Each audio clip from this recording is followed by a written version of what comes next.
Alright folks, today we are making these amazing looking mustard and beer GDR style spare ribs, so stay tuned. It's time to grill. Over the last months and years I made a couple of videos with the base of a GDR style marinade. This marinade always consists of mustard and beer. We had a huge discussion going on which is the right mustard and which is the right beer. This idea is located to the eastern part of Germany, and of course there are some relations between a local mustard and a local beer. But if you skip this a little bit and only take a dark beer like this Guinness here and your favorite mustard, you will be doing fine. Then you will also need garlic, a decent amount of salt and pepper, and marjoram. Of course you can use other dried herbs, thyme, rosemary will also do a good job here. Then you will need onions. I'm taking my mandolin and slicing these onions. Some go into the bowl, some go beside, but that doesn't matter. Put it in there, give it a good mix, and this is the base for our marination. I really used this marinade for a lot of cuts, for a lot of different kinds of meat, and today we're looking for ribs. We have these great US pork ribs here. These are Duroc ribs and they have an amazing share of fat and meat, which is perfect for today's recipes. They already come with silver skin off, which is a big help. The only thing you have to do for preparation before putting them into the marinade is dry them with a paper towel. I love them.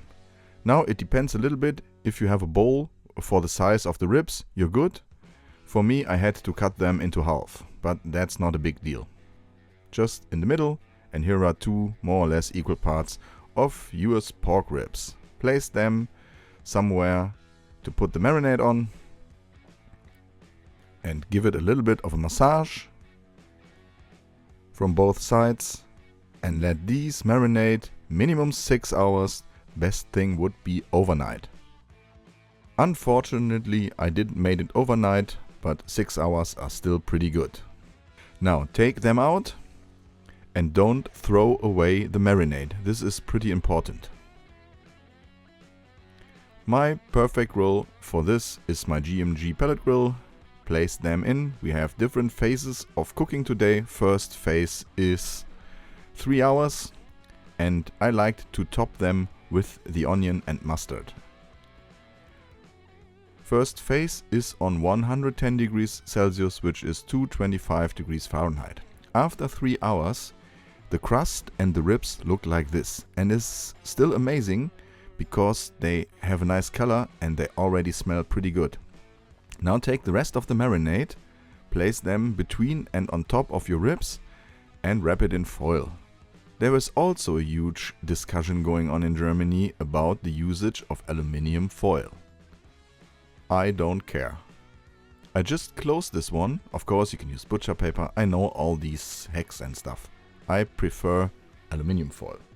Now this package goes back on the grill for the second phase, which will last 2.5 hours at 140 degrees Celsius or 280 degrees Fahrenheit. And even though I let the package rest a little bit on the cutting board for 10 minutes, it's of course still hot, so don't burn yourself.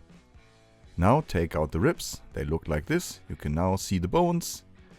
You lost a little bit of fat and meat juice, which is not bad because it really mixes up well with the rest of the onions, beer and mustard. That's why I'm putting this paste on top of the ribs again. We keep the temperature of 140 degrees Celsius for another 30 minutes. And you will then end up with really a nice crust on juicy, smoked and tender ribs. And this is how they look like after 6 hours of smoking. Delicious. You can now remove the bones, but they still have a little bit of a bite. And this is how I like them. They are not completely mashed up and soggy and stuff. My knife went through this like butter. And of course, as always, I'm gonna give this a shot right now. Can't wait to hear your thoughts about using this marinade for ribs. Don't forget to hit that like button and subscribe if you haven't subscribed yet. Haha, delicious stuff. Anyway, thanks for watching. I'm out. See you.